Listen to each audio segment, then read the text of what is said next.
Hinamon ni alias Totoy si Atong Ang na magpa-lie detector test kasunod ng mga sakong nakuha sa Taal Lake. Para naman sa DOJ, lalong lumakas ang kredibilidad ni alias Totoy. Nasa frontline ng balitang yan si Gary De Leon.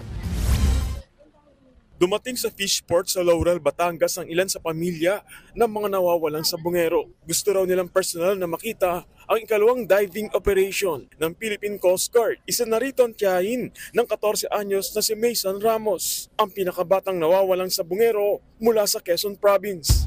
Gusto po, kinakabahan po. Sana yung pamangkin ko na po yung matagpuan. Kahit buto po para mabigyan siya ng maayos na libing.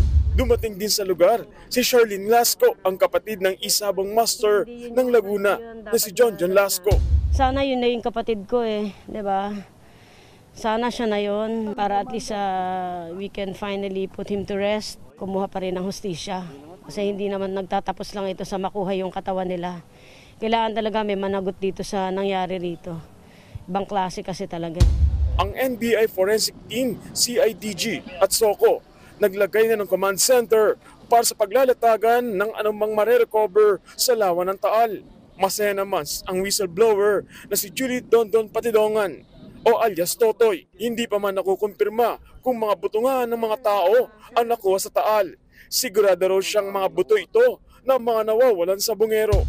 Ngayon, alam na ni Mr. Atong Ang na si Dondon Patidongan na hindi na nagsisinungaling. At least kahit papaano napatunayan ko lahat ng sinasabi ko na hindi pagsisinungaling. Nasa 100 katawan ng sabungero raw ang maaaring makita sa lawa. Bukod sa Taal Lake, sinunog daw ang mga sabungero at ibabaon sana sa AA Cobra Farm sa Santa Cruz, Laguna, pero hindi pumayag si alias Totoy.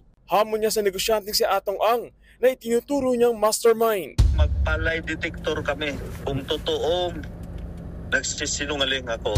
Sa panayam naman ng One Balita Pilipinas kay Justice Undersecretary Raul Vasquez, sinabi niyang mas lumalakas ang kredibilidad ni alias Totoy dahil magkatugma ang testimonya niya at mga ebidensya.